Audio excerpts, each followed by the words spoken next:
Hello, I'm James McKinney, the creator and host of the Startup Story podcast and founder of Grindology. Every week, I sit with a successful founder to unpack their entrepreneurial journey that led them to build the incredible businesses and brands that they have. And with over 120 episodes and almost 100,000 listeners across the UK, Australia, and the United States, we have been fortunate to have some of the most amazing founders join the show. Every single founder interview has afforded me the chance to understand the specific tactics they have utilized to reach the heights of success that they have. And in fact, those same interviews have even allowed me to gain insight into how they view what success looks like.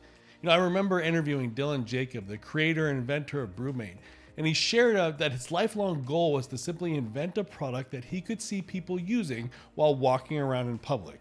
And just recently, I had the chance to speak with David Barnett, the inventor and founder of PopSockets. Now, when David created PopSockets, he did so to solve a problem that he personally experienced. Yet, as the product took shape and demand started to increase, his idea of success was that it would be sold in a local retail store where he lived. Well, just recently, PopSockets sold its 200 millionth grip. Now, keep in mind, PopSockets is so much more than just the accordion grips that they launched with. PopSockets now has an entire catalog of products that are all designed to increase the functionality of our devices. So while David might have aimed to see his products sold in a local retail store, it can now be found in over 120,000 stores and of course all over the web. PopSockets has truly changed the way we utilize and create with our devices. The story of PopSockets is remarkable, and you can access the full interview via the link below this video. And it's worth listening to the full episode because we go into incredible depth into some of David's operational challenges while growing the business and the brand. But in this segment, from that full interview, I wanted to provide you with an overview of the origin of PopSockets. I wanted to share the greatest challenge that PopSockets had when they first started, and even to share David's advice for early entrepreneurs. So with all that teed up, let's get to it. I was a philosophy professor at the time at University of Colorado, but I was not in class. I can vividly remember still where I was. I was at my house up in the mountains outside Boulder, and I pulled my earbuds. They used to have cords back then. I pulled my earbuds out of my pocket, and they were tangled. And they were always tangled every time I pulled them out. And I like to use them to make phone calls. So I just remembered, I thought, this is it. I can't deal with this anymore. So I got in my car, drove 20 minutes to town to a Jo-Ann Fabric, just to try to find some solution for myself. And eventually I walked out of there with a couple of big 1.5-inch diameter clothing buttons and a couple of little tiny spacer buttons that I used to create a gap between these big buttons and the backside of my iPhone 3.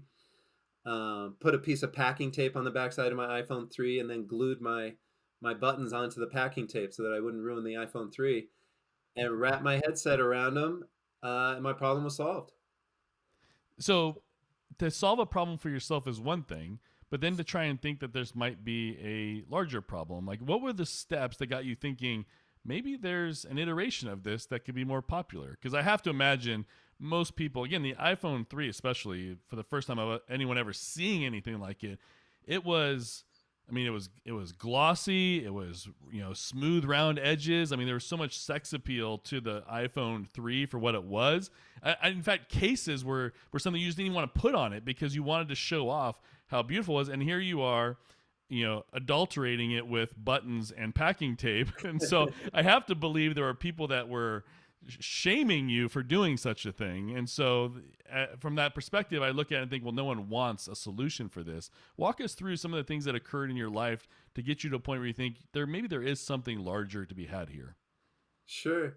The way you're describing it reminds me of an incident in the parking lot of a Costco with my wife's father when I showed him my iButtons, and he laughed and he said, that's like buying a fancy BMW and spray painting random stuff all over the side of it. He goes, that's just awful, what you just did to your phone. So that's the reaction I got from friends and family. A lot of teasing. People said it looked ridiculous. And that motivated me to think, wow, maybe I could build a respectable looking case that has more functionality, where these buttons could collapse flush in the backside of a case, expand much farther away from the backside of the phone than the current buttons are, to act as a stand, a grip, a clip, And so I set out looking for a mechanism that would enable me to do that. So it was the mocking of others that got you to actually think through the potential of iterating your solution. Now, were you thinking of iterating for your own purpose, or were you thinking, I think there might be a market opportunity here? To be honest, I don't remember when I first thought there's a market opportunity. I certainly didn't think there was a serious marketing opportunity until I had a couple of experiences with students and on campus. I remember on the University of Colorado campus, some middle school kids were walking through campus, and I showed them one of my early prototypes and watched their jaws just drop and their eyes just bugged out into this. They went into a trance. And I just didn't forget that for the next 3 or 4 years when I had so many struggles and had so many people tell me it was the dumbest idea they'd ever heard of. I would go back in my mind to the picture of those kids with their jaws dropped, and I thought, there's something here. I could at least sell a few of these to those kids.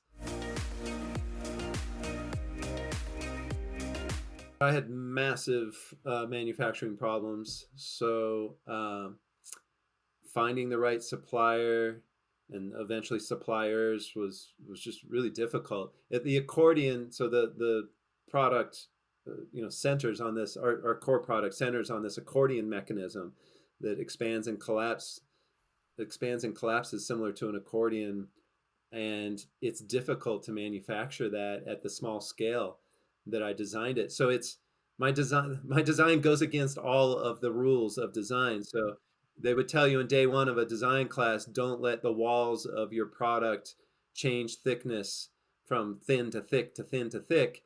When you're pushing hot, liquid plastic through that, that's a really bad idea. And that's exactly what the walls do. So in a really small scale, it's thick, and then it crams it through this tiny little space, the hinge, and then it opens up again and then crams it into the hinge. And the factories just couldn't figure out how to make it. So I had defective products that would tear within a few days, tear after a few weeks.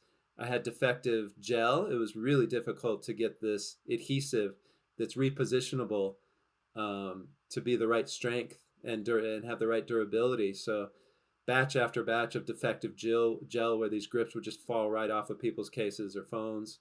I had defective packaging. The factories would change the dimensions of my products without asking me.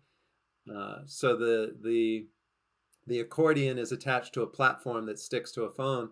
They decided it was easier to assemble the accordion to the platform if they lengthened the tip of the accordion that sticks into the platform without asking.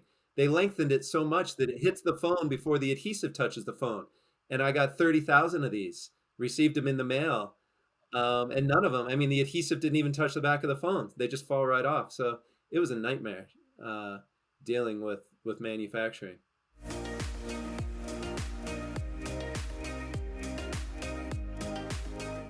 It is in ways the perfect product, and it's not by design. It's that I happen to design a product that's lightweight, so it's low cost to ship. It's also low cost to manufacture, relatively speaking. It's a whole new category. There was no grip category, so it's the beginning of a category, which means that there wasn't much competition. And then the other element is I did file that patent early on, and it issued, so I was able to protect this category. There's plenty of competitors now in the category, but I did have strong IP around that embodiment, and it's low cost. Sorry, and one other element, it's for almost everybody, right? Anybody who has a smartphone, that's a lot of people in the world, so it's a massive market. So what would I say to the student? Look for a point of friction in your life or someone's life around you, and try to solve it. So invent something that makes someone's life a little bit easier. Try to protect it. Like you said, don't focus solely on protecting it. Get the product out there, test and learn, and start small too. I did not start with the ambition of selling 200 million grips. I only started with the ambition of selling a product in a single store. I hope you found this content helpful. And if you did, then please make sure to subscribe to the Startup Story podcast on your podcast platform of choice so you can hear David's episode in its entirety. With over 120 founder interviews to choose from, I am confident you will find many that will be helpful to your entrepreneurial journey. And I hope you will subscribe to this show as well as follow us on all the many social media platforms. I say it in every episode because I believe it. Entrepreneurs support other entrepreneurs, and we're here to support you.